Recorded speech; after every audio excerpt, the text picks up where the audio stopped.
Well, hey YouTube, it's Petey Two Finger here. I had played around with this nut. I had removed it and cut a piece of a Coke can to lift it up, and then it, it ended it up. It when it set, it was set at an angle.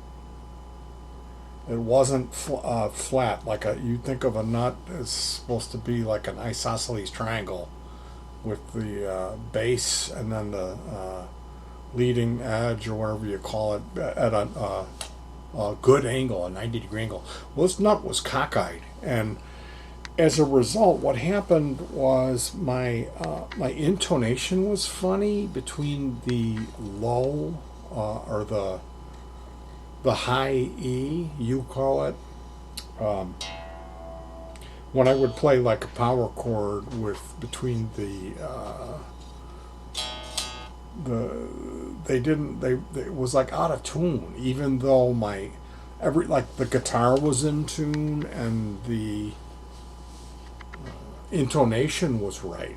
So what I ended up doing, I was in a messaging with a buddy of mine, Voodoo Highway. He gave me advice to take a look at the nut and see about cleaning out if there was any debris or layers of glue, and there was 3 layers of glue. I cleaned all that out of there, sanded it out with like emery board type thing, and then re-glued the nut back in.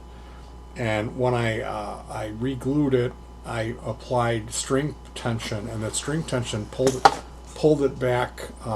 Let's see, it would be like the 90 and then the curve, and it pulled it again. The string tension pulled down, pushed down, and the nut, it cockeyed it again.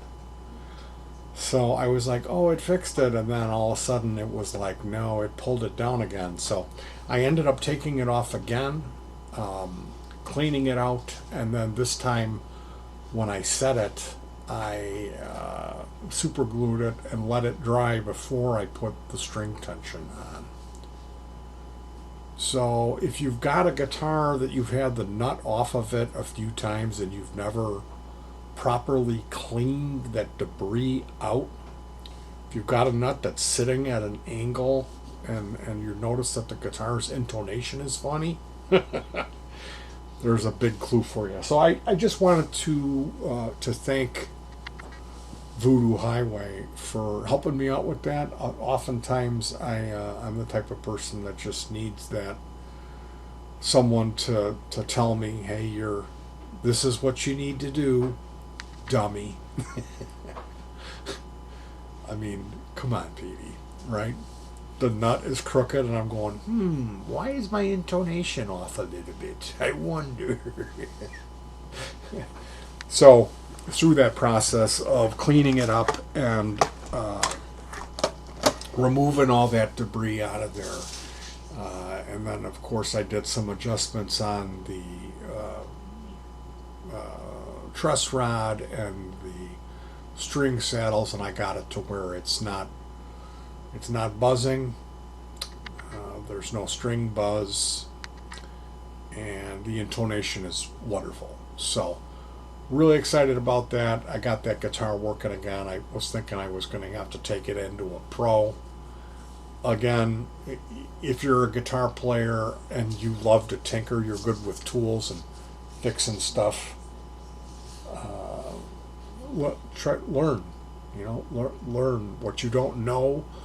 Learn. Watch videos on YouTube and learn. And it always helps to have somebody that you know who can kind of advise you. If you're not exactly sure which way you turn the Allen wrench on your truss rod to bring the neck up, to curve it more or to release tension, it's nice to have somebody like that. But if you don't, you can always find that stuff out by clever Google search. You have to type the right words into the search bar, and then you have to learn to ignore the first couple things, skim through, read quickly, So yeah, that's my story about fixing the Cork 45 guitar. I can't wait. I've got a gift coming, but I won't spoil that. But I wanted to really say super huge thanks to Tony Jones for Voodoo Highway. Excuse me, for getting that Cork 45 going for me. That means so much. That you saved me $100, which we don't have. So, because I was going to take that guitar in, and it's back in action. The intonation is fine. It's playable, and I couldn't be happier for that. So, huge super thanks to Voodoo Highway. That's awesome, man. Really appreciate it.